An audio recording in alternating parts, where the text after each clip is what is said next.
the actual full moon here in January is known as a wolf moon. Now, interestingly, in terms of, let's say, go back to folklore, mythology, and all the rest of it, the wolf moon is called this because it's more of a specific thing in terms of, well, it's when you hear the wolves howling, right? This is, to me, this is one of those sort of quintessential scary times that, you say that during Halloween, the veil thins and things like this, right? But in other spaces, other let's say, mythological constructs or philosophical constructs, as you'd like to say, there's something else happening here where, not just the veil thinning around Halloween, but also sort of that really, really dark winter sort of vibe where the first full moon comes up in January. And it's kind of terrifying because we talk about that, the cycle of death, the old, the veil thins and, the harvest and everybody's getting ready because you just don't know what the winter's going to bring, right? I'm not really sure. And, meaning, of course, nobody's really sure. And that's exactly the point. And so sort of being out there by yourself, think about it in a forest somewhere where it's very, very bitterly cold and the sun has gone down.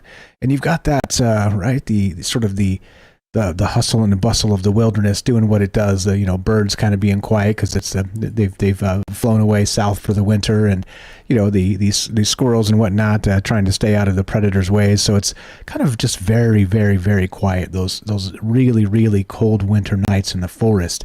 But the thing is that first full moon is just so strikingly just massive and unbelievable and bright and shiny and all the rest. And it kind of has just that almost perfect juxtaposition of the two things, sort of the big bright moon and the dark, scary forest and, kind of quiet. But then, of course, the thing that makes you go, that's scary, Mike, sure. But then you hear a wolf howl. But then you hear a couple wolves howl. And then they start howling to each other, and you're not exactly sure which direction it's coming from. And you're wondering, what the hell's going on with this? And then you wonder if you're actually sort of in the epicenter of the howling aspect of the communication, let's say predatory bit of the wolves themselves, which of course might mean you're the target. And you see what's going on here. Suddenly, a sort of just innocuous winter night with a big moon seems, beautiful and, winter wonderland and that sort of thing. But then the next step is, well, you're about to be dinner. And so this idea of the wolf itself as basically like an ancient chill factor, like an ancient sort of terror that's been in the kind of the hearts and minds of mankind, I think is this one is tough to shake because again, the wolf is an interesting critter, and that's what we're gonna talk about tonight. So I'll stop there and finish my thought, and then we'll get back to what we're doing here. So the wolf in particular is incredibly interesting because it is, they say, where all the dogs came from. Okay, we supposedly were able to, at some point in the distant past, befriend the wolves and sort of start breeding them, and breeding in traits that we liked, made them cuter and fuzzier, and maybe more protective or more loyal, of course. And so they traded sort of their wild streak and their predatory instincts for a meal, for the human scraps by the campfire is what we're told. Again, that's what we're told evolutionarily speaking. And so the wild part about it is, they say the dog is man's best friend. Okay. And, I'm not going to argue with that. I've never met a dog that didn't like me. Well, except for my dog right now. Damn it, Luna. Why? Interestingly, her name's Luna, by the way. And we're talking about the moon tonight. But anyway, she's just a little rambunctious little. Sometimes you just want to just sock her.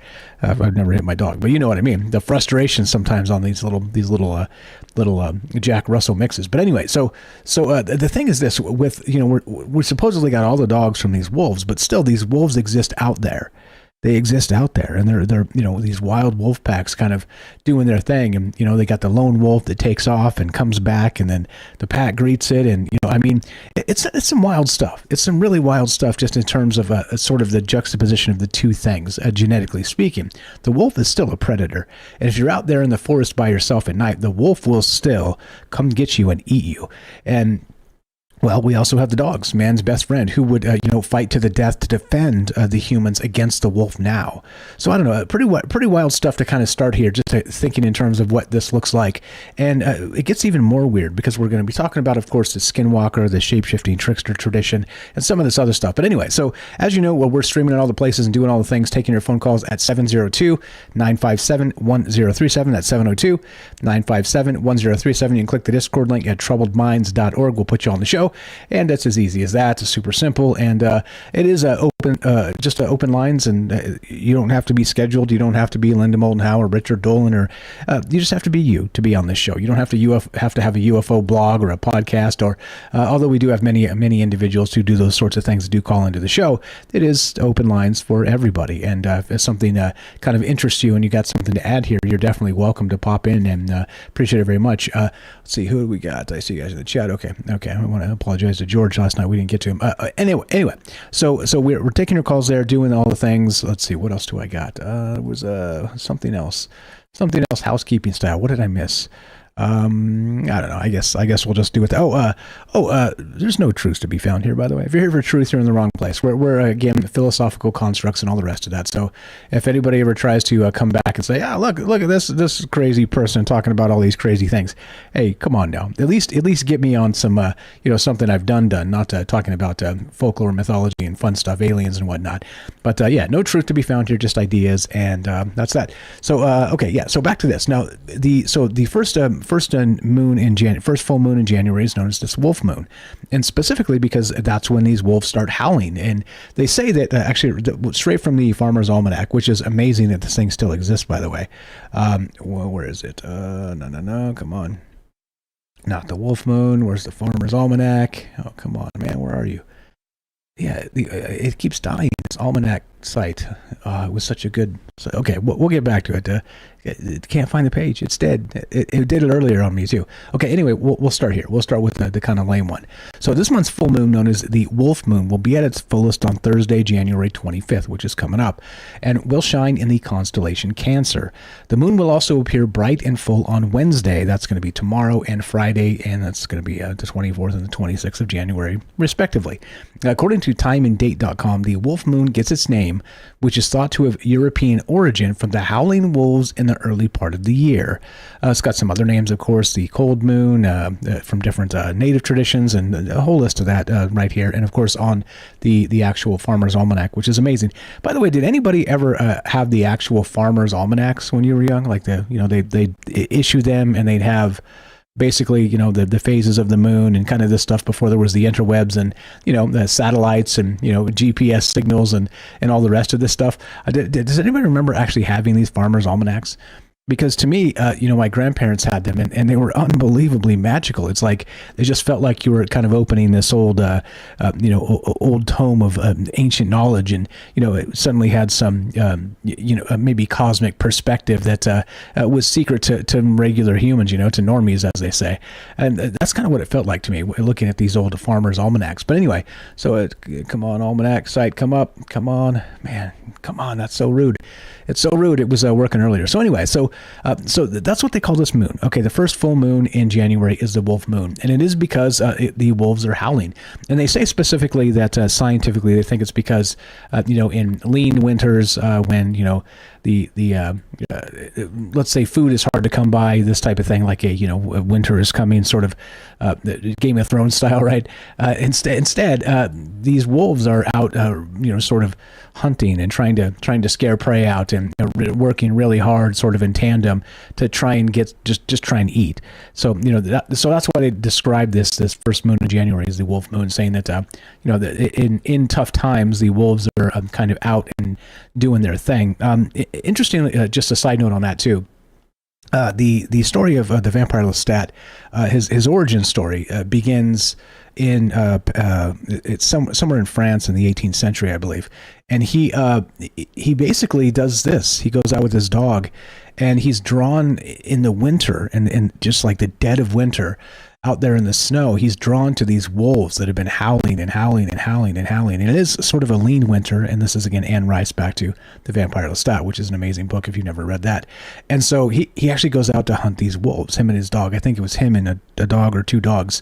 and he goes out to actually fight them and sort of challenges them. And, you know, as the let's say the way of Vampire Lestat himself ends up becoming sort of you know, a thrill seeker and somebody that challenges the very edges of you know, what is possible as not just a human but then a vampire later. But interesting that you know, this is really sort of the same aspect of what began that idea of the Vampire Lestat with Wolf Killer as what he was known as. And then anyway, if you guys know the story, you know what I'm talking about. If you don't, that's okay. I'm going to skip it and not really go too in depth because it's a deep story. But wild that it starts there. It starts with him actually fighting this pack of wolves with his dogs, and you go fill in the blanks and read the rest. But anyway, so. Pretty wild stuff here. So again, anybody notice it? Anybody notice the big moon out there right now? It's happening. It's not completely full yet, but it's almost there. And so what's up? Here's a Brave Summarizer link. What's up, Herschel? Thank you, appreciate that. Okay, so that's what's going on tonight. So a lot of things. So questions first off. So with regard to this term, the wolf moon, all right, the wolf moon itself, and the wolves sort of having this time where they're active and they're out hunting, and it's cold and it's dark and it's, you know, the dead of winter and the rest of that, especially in places you guys know where you live. You know, some of those places out there you guys live in are just way too frigid for my ass. I'll just stay here in Las Vegas, thanks, or at least in the Southwest. But you know, we don't have we got coyotes here, but we don't really have wolves out hunting in the dark of night here. So it's a little bit different. But in any case, so the question becomes this: so we sort of have this linked idea of the full moon, the first full moon of the new year of January being a wolf moon, and the wolves howling as a result of this. Do you think there's some connection there, like some sort of actual esoteric connection? And so that's the first question. Second question: why is the idea of a wolf so terrifying? Because it seems like to me it is one of those, like, sort of you know, it's like a big dog, right? Like, big puppy. But then just the way they stare at you, just that, let's see if I got an image up here. I got an image somewhere, but just the way, like, that stare of an actual wild wolf is just unbelievable. And funny enough, I was out driving, where was I?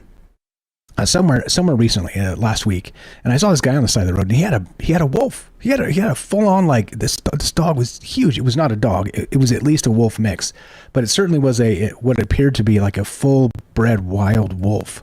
And it was just sitting there, like, wagging its tail and, you know, sticking its tongue out like any other cute little puppy would be doing.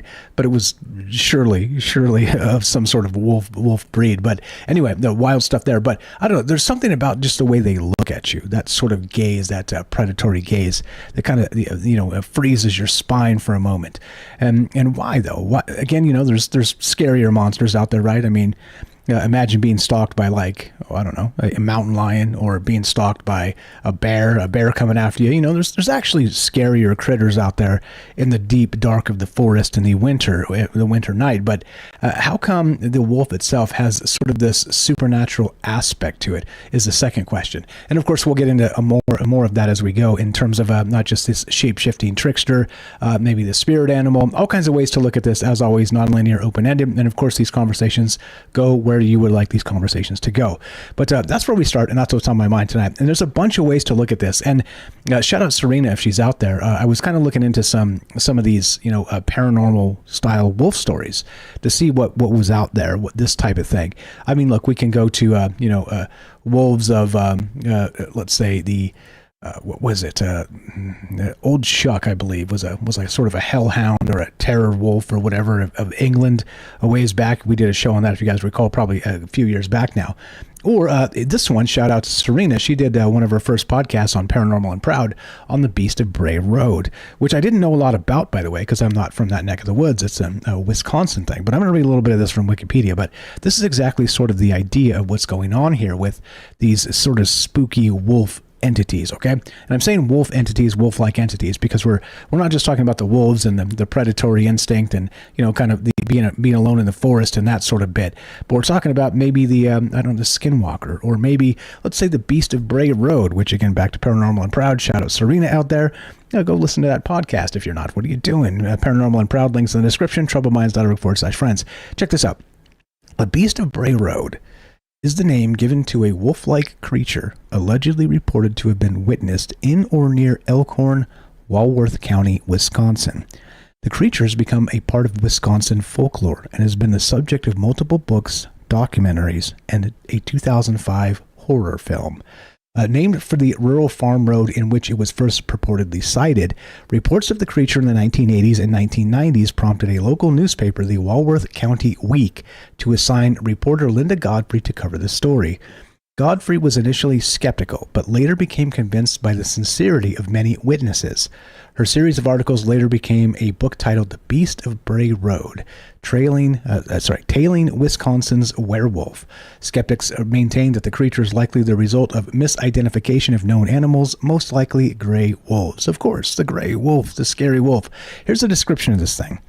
The Beast of Bray Road is often described by alleged witnesses as large, between 6 feet and 7 feet tall. Now we're talking wolfman, right? Actual werewolf. With a humanoid-style body covered in fur or hair, and with a head resembling a wolf and large glowing red or orange eyes. It is purported to have been seen moving as both a quadruped and a biped, and some reports describe it more closely resembling a traditional werewolf or Bigfoot. And notice, suddenly you start talking wolves in the dark of night. It's quite an easy step to go to Sasquatch or Dogman or the Beast of Bray Road or some of these other aspects. Why, though? I think there's something, let's say not primordial, but something definitely ancient in this sort of aspect of the wolf in the night and sort of that predatory pack animal howling. And, maybe sort of triangulating you for the kill, right? Because you get with the howl on your left, the howl on your right. And suddenly it seems like maybe this isn't Kansas anymore. Toto, if you know what I mean. And so why exactly is it that we sort of have this primordial fear or this ancient fear of these animals? Being, of course, that the dog is man's best friend. Being that dogs are descended from wolves and all the rest of this. I don't know. It seems like there's something here.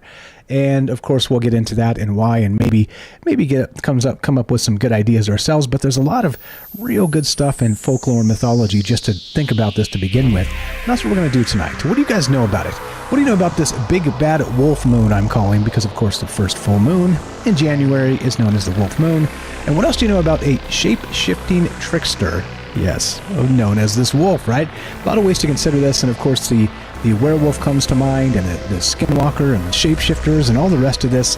But there's definitely something ancient about this fear of an entity somewhere out there. What do you know about this? Why are we so terrified of the idea of howling wolves in the dark of a winter night? Notice that if you go back into folklore and history and even sort of the fables and whatnot, there are big bad wolves out there that might eat the children, but of course not just the children, they might eat you. Yes, yes indeed. And of course, there is some sort of ancient fear that goes along with this idea of the big bad wolf. It's written in not only children's stories, it resonates with, again, sort of the spirit animal of the forest, this sort of the wolf as the duo with the wolf and the raven, sort of this Native American tradition of that trickster spirit. But then also, when you think of the wolf, one of the main actual aspects of the skinwalker, the fabled entity of folklore, is it supposedly takes on the guise of a wolf as part of its sort of shape-shifting shenanigans. And not just that, a massive wolf, a very, very, very large wolf. And so that becomes, I don't know, a little bit maybe resonant with that ancient fear that it kind of happens here in terms of the wolf and the wolf pack and the howls in the dark of night and the big moon in January. And yeah, I mean, it's not spring yet. And I think the wolves are still here to remind us that it's their world and not really ours. In any case, what do you know about this? There's a lot here. I've got some pics from ancient times to send to Discord. Appreciate that, Kelly. Thank you very much. And so what do you guys know about this? And why is the wolf sort of I don't know, maybe of all animals of the forest, you could say the brown bear or the grizzly, or I mean, there's some things that are pretty archetypal when it comes to the animal of the forest. But I think there's very few animals that are as sort of terrifying in that ancient way as the wolf itself. And maybe it is that the predator pack aspect. Maybe it is because they start howling when things get let's say the most dire in terms of a deep dark winter where maybe a lot of death and pestilence is going on. I'm not really sure, but it does seem to me like when you kind of have that, wolf. Let's put the picture up here. The idea of the wolf kind of staring back at you in the forest like that, it does give you a little bit of chills. I think it just dawned on me looking at this picture. I think it is the pack instinct and sort of that actual pack looking at you, not just the one, but where are the rest, because they are pack hunters. So if you see one, there you go, clever girl. You guys ever seen Jurassic Park? That maybe there's 5 or 4 or 5, 10 more nearby, and maybe they're sort of moving in. Maybe that's what it is. Maybe we're sort of hardwired, sort of like that arachnophobia way, where we see a wolf and we're supposed to be terrified because you don't know if the rest of the pack is moving in. Maybe that's it. Maybe I narrowed in on it myself. But it goes further than that, of course, because who really knows? That's why we talk about these things. What do you know about it?